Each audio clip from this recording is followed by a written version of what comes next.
Hi, I'm Andy Jacobs with Accurex. I'm Brett Kroening from Boelter. We're going to talk a little bit today about how menu impacts layout and design. Thanks for taking time out of your day to join us. We're talking a little bit, starting off with like styles of cooking. You kind of just run me through, how, what types of, cooking and how it might impact your kitchen layout and design. Sure, absolutely. So it's always based on, like we talked about in other segments, customer preference, what that owner or operator is planning on doing, how they're planning on doing it. There are a number of different ways, obviously, to prepare food, certainly to cook food. In some instances, we're serving food that doesn't require cooking. We're simply prepping it cold and serving it. In other instances, we're cooking food from raw, right? So raw state, sort of a danger zone state, bringing it through the full cooking process.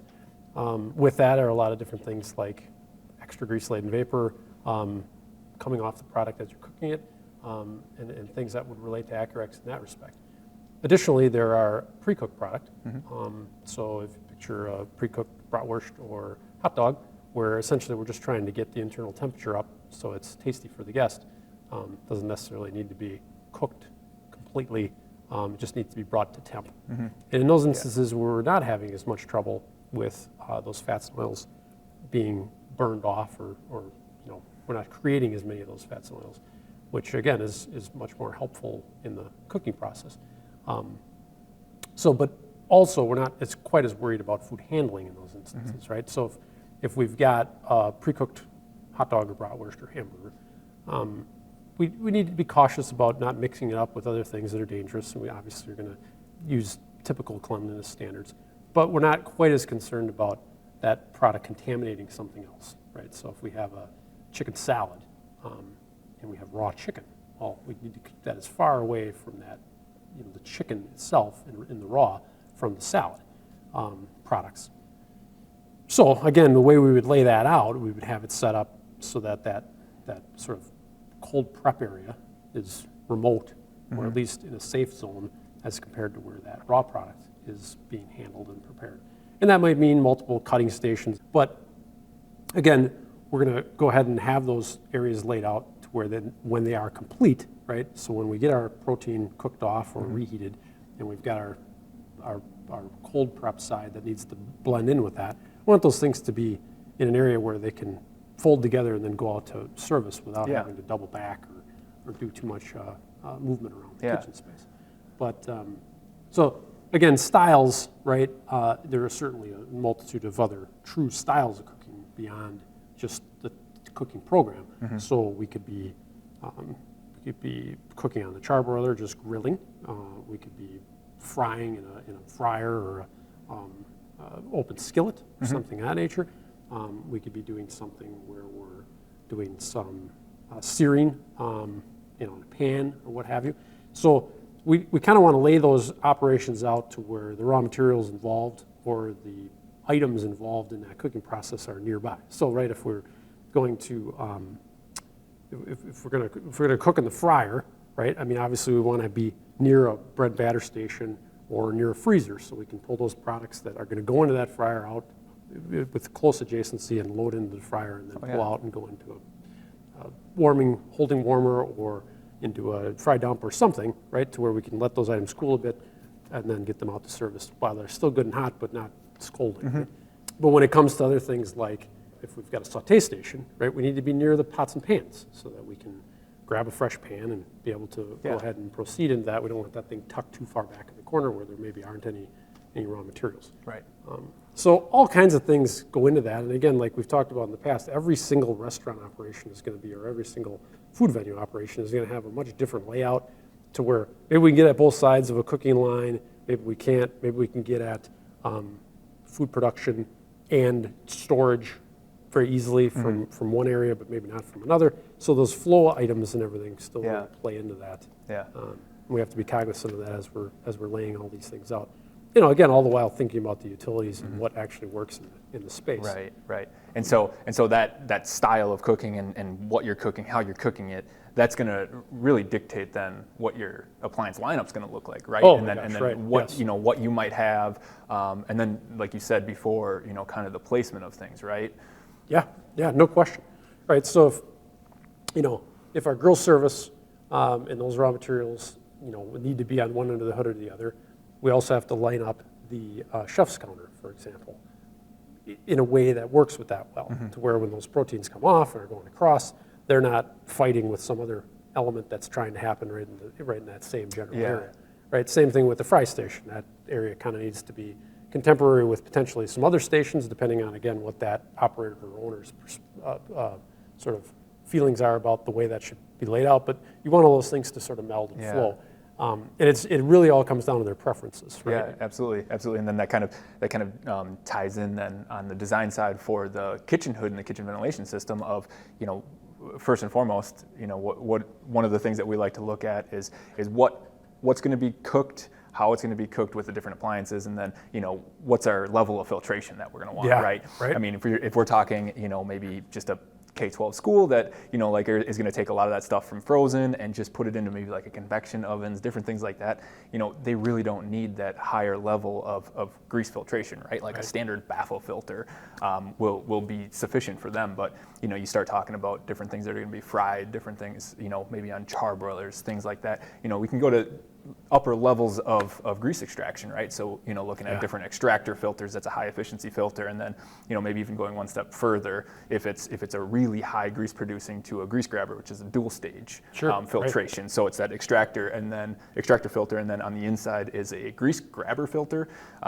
which has polymer beads in it that actually attracts and captures a lot more of that grease. So it's about 99% efficient. So we could do that at different areas. Yeah, exactly. You can one area of that. Over the char broiler, for example. Another area. 100%, yeah, and so breaking it up like that too. A lot of times, if the space is available, right, it's a good idea for the overall just flow and efficiency of a space. So, kind of going back just a little bit on those appliances, if somebody's looking to do solid fuel, I know there's a lot more. That needs to be thought of with solid fuel, right? And then, different placement of other items to it too, right? So like if you have this solid fuel piece of equipment and then fryers, what do you think about that? And placements of that? And to that point, right, char broiler and fryers, right? There's always that separation. We're trying to keep that flame under control so we don't ignite the oils in the fryers. But, back to what you're saying about the solid fuels, the fuel itself is always kind of a concern, right? If you've got an individual or an operator that wants to use, actual split log, there's a multitude of health concerns associated with that fuel, right? So we don't necessarily want that to be something that we're dragging this, what could potentially be contaminated or have bugs in it, right? All the way through the kitchen operation to the area where we're going to be using it. So if we, in many cases, we're trying to separate those solid fuel hoods and char broilers, getting them sort of closer to the outside or the delivery location, to where, regardless if they're using split log or they're using briquettes or some sort of bagged product, we definitely want to try to separate those things and make them so that they're safe. But yeah, exactly. We've got a whole different ducting scenario, right? I mean, we've got to exhaust that solid fuel hood on its own duct with its own fan. Right. Absolutely correct. So that's a whole other piece, right? Is where can we fit that ductwork? What can be done with that? So yeah, that really plays to that layout and design as we're thinking about that. And then, of course, too, it comes to how important is that particular element to the venue, right? I mean, is the solid fuel their main cooking appliance? Is that what their claim to fame is? Is that you're getting a steak grilled over open wooden flame, or is it something that's a nice to have and it may be a fad? Because we want to be careful, right, not to draw things in, have things there that might need to be changed, because these changes are not sort of like a night and day, right, or not very quick overnight change. These could be something that requires a lot of funding and a lot of work to redesign the layout. Right? When you think about like talking about a menu and your style of cooking, as far as like a flexibility standpoint goes, is there different challenges or things you got to think about when making a change to the menu or making changes to equipment lineups or where you're going to position things? If you put something in and then the owner operator realizes that this is not going to work out for me. We want to change things around. Yeah. Yeah, like we talked about a little bit earlier there, just how certain things make sense at the time. But then as things maybe progress, or a restaurant opens, they're going to be selling this type of product, and then it sort of segues to a different type of product, and they find that, boy, we're selling a heck of a lot more of these than we ever would have planned on. Yeah. Let's redesign our lineup. And I think you and I would agree one of the scary ones is the dreaded, let's make the charbroiler way bigger. Like we need to grill way more steak, or let's add an upright broiler. Yeah. Those heavy grease producers and those heavy smoke producers are really hard to just add to a system. So not that we would necessarily try to overbuild to protect for that, but that could be one play, right? Is to try to have enough CFM or enough room in the fan to be able to ramp up for additional air leaving, as well as ramp up the makeup air to get it to balance out. But that's expensive, right? That's a lot of work. Yep. And no one really ever plans for the changes. Generally there's some thought that there could be some adjustments, but you're usually going to upsize fans and stuff associated with that, right? But additionally, if you just want to rearrange equipment, right? Sometimes we'll be in a situation where, boy, this griddle would be much better off over here, the fryer over there, because of the way the lines work, and the way that the waitstaff picks up, or the way that the food is going out to service. Maybe in a hospital setting, we're delivering food to a service window or something. And that happens all the time, right? And there's a couple challenges, right? One is the air balance underneath that hood. If we're drafting more air over some, we got the charbroiler over here and the griddle over here. If we flip flop them, generally speaking, Accurex is going to have more air being pulled out above the charbroiler and less above the griddle in design. So if we flip them, it becomes a real problem. The duct sizes and everything are different, right? So we really want to avoid having to move those around. However, if we can move a fryer and a griddle, or a convection oven and a combi oven, or something in that order that are similar in volume, heat, production, et cetera, I think it works way better. Right. One challenge additionally to that is the fire suppression system. Right? An oven isn't going to have any fire drops. It's going to have plenum protection, but it's not going to have any fire drops, whereas that griddle will certainly have those drops. So there's certainly a full flood system that could be installed, right? Absolutely. But that costs money too. So if you know that you're planning for change, or you're building a kitchen that's designed to be changed, there's a lot of market settings that we're going into, these small markets, where basically an operator will come in and operate that market, and then maybe they decide to move on or build their own restaurant or what have you, and another tenant will basically install their items in that same little market footprint. So in those instances, we're seeing the full flood suppression systems installed, and variable frequency drives and things for the fans to try to make it so that is sort of foolproof, right? No matter what that tenant comes in with, we potentially have enough horsepower and enough fire suppression. Absolutely.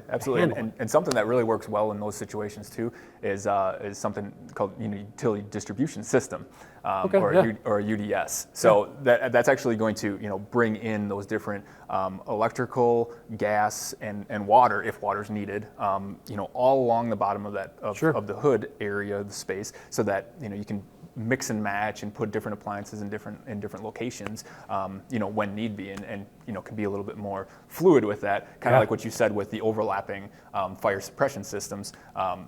Great situations for in all those cases where except for cheese melters, salamanders, those any wall hung stuff, right? Specific nozzle drops themselves, but those can obviously be added on later on. Yeah, and you're right. In the vertical broilers, the cheese melters and the salamanders, I mean, we see a fair amount of them.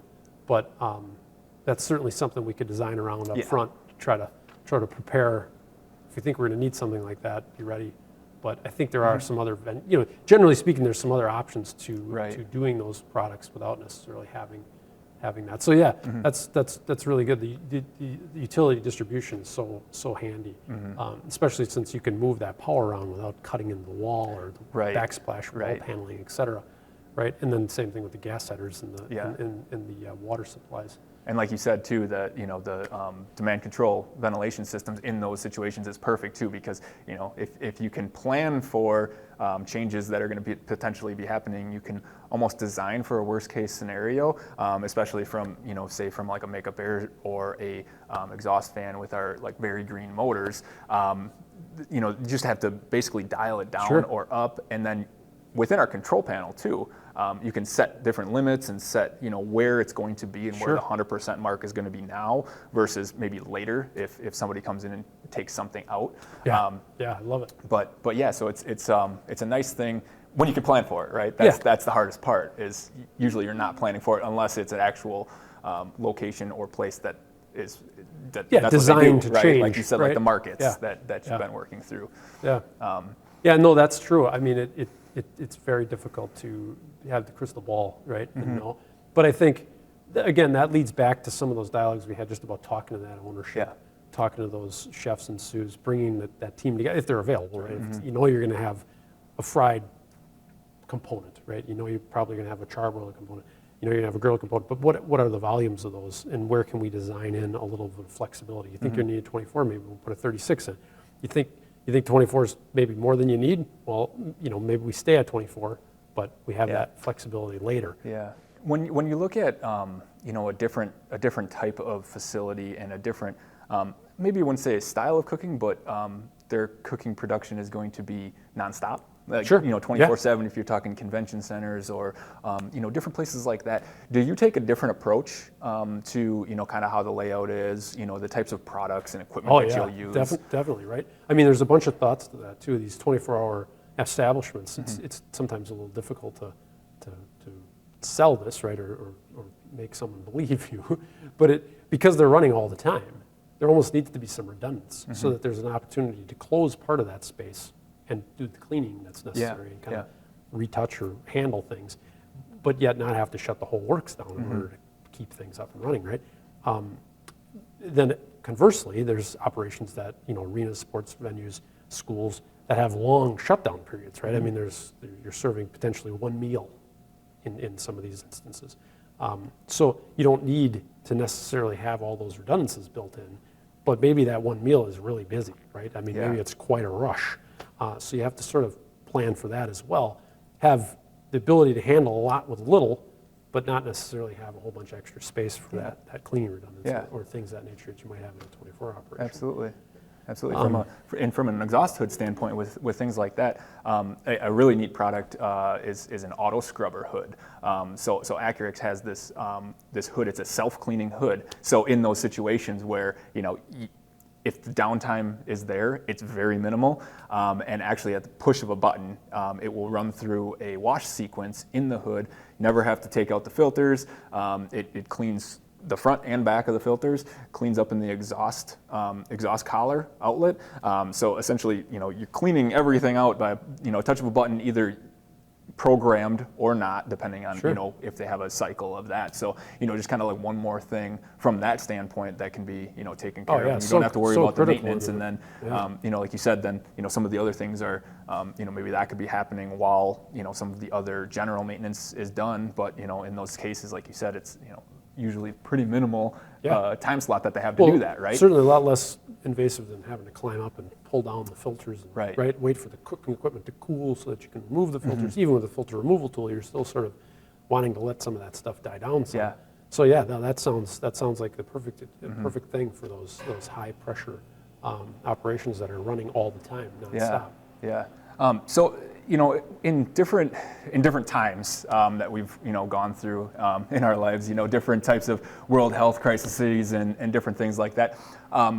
Is there anything that you think about or could design to when you think of converting from everything's sit in, patrons are coming in, checking out, and then converting it all to takeout? Yeah, right. And the tough part is, what we found with that over the years is the storage component, right? Because now you need a lot more disposable ware, which are not something that we need to necessarily protect heavily. So, and they're also easily delivered. So at Boelter, we could certainly supply more of them more regularly with the delivery route. But Additionally, it's a matter of having lay down space, right? So when you're prepping food to put it on a plate, it's a little bit different when you have a stack of plates as opposed to having a case of clamshell packs. So most of our counter layouts at a chef station or a makeup table, if they have cold, topping setups and things, aren't real conducive to having all those clamshells laid out, right? But what I try to do in my designs is use more mobile tables, and then some items that are, if we have a prep table or something like that, we try not to necessarily build it in too fixated. So if we need to open up a little bit more space near the hood, we could potentially remove something or roll in a flat surface and not necessarily be sort of stuck with one large monolithic unit that can't be moved. Same thing in the back house space. If we can get away with more mobile tables and less fixated counters that are stuck to walls, we can use a little bit more of the open space. It's also much more flexible as opposed to having a bunch of walls boxing us in. And if we need to line up a couple of mobile tables or more to create somewhat of a service line or a prep line to make up those box meals, et cetera, we can do so. Kind of converting what would be a normal plated service as they come in one at a time order type operation into a more of a production banquet, box lunch type operation. Yeah, it's a daunting thing, but it's at least nice to know that there's options out there. The production different piece, things that can happen. Yeah, the production piece, at least from a cooking standpoint, doesn't typically change much, right? I mean, we're still cooking the food all the way through. We're still holding it hot. So thankfully, a lot of these health crises haven't necessarily impacted the cooking line. I don't feel like quite as much as they've impacted the way that the food is handled once it comes off cooked. Certainly trying to hold the food warm while we wait for those patrons to come and collect it has been a very interesting thing, and there's been a lot of innovation, different locker system, heated locker systems, refrigerated locker systems, all kinds of things that were sort of already in the works for pizza pickup and things of this nature. But now it's kind of gone all the way to full plated meals, nice wrapped plated meals that are good quality food, trying to be held for potentially an extended period of time. It's been a little tricky, but there have been some really good innovations, and there's lots of things that we can do to help with that.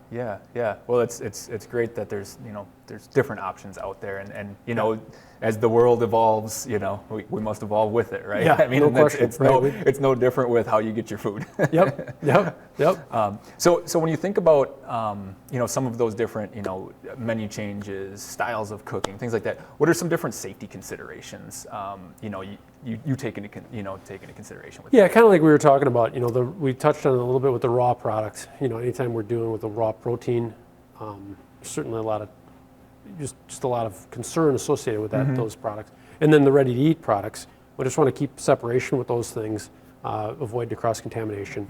But then as we talk about protection, from the gloves, the masks, all these kind of things, the step beyond is just food protection, right? So breath protection has become way more of a concern from opposed to just trying to keep the food from getting any contaminant from the patron.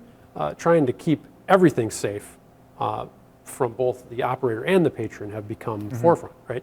So instead of just having a sneeze shield that sort of just protects the food here, in some cases we're adding redundancy where there's a sneeze shield that's sort of protecting the food completely, and then we've also have the regular sneeze guard that's really just kind of protecting the food from the person that's creating it or from any potential dust or anything that could fall into the food as it rests in its heated or refrigerated station. We're seeing a lot more served product where we've got, the food is displayed and we're serving that product into a container by a food service professional, and then that's being transferred off at the end. So you're still getting that contact where you're picking your food, but you're not necessarily choosing it yourself directly. Health and safety is top of mind for I know everyone, so many people, and that's the biggest thing, right? And it's kind of nice just to hear about some of the different design aspects that you can think about when you're doing that. Most of these products, most of these ovens now are designed with sort of like zero clearance built in, a lot of extra insulation and things.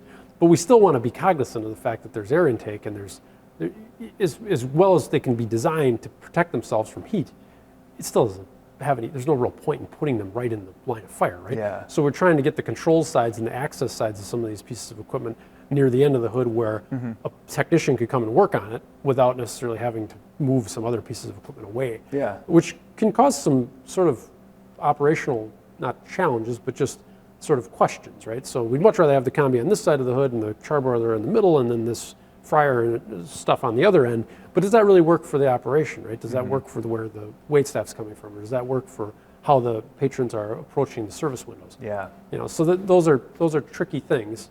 But yeah, we're trying to always be prepared and think about that. Additionally, with you guys in the air handling piece, you know, with how we shroud things and all that kind of stuff. Yeah. And ultimately, at the end of the day, like any of this other stuff, right? It's just making sure that you know, the owners, operators, all of our customers are you know, really taken care of, getting what, you know, works best for them for their operations and their efficiencies, Yeah, right? safe and happy, right? Yeah, no question. That's it. Absolutely. Thanks for watching. We'd love to continue the conversation with you and your specific needs. You can find your local Accurex representative or reach out to us directly at accurex.com or call 1-800-333-1400.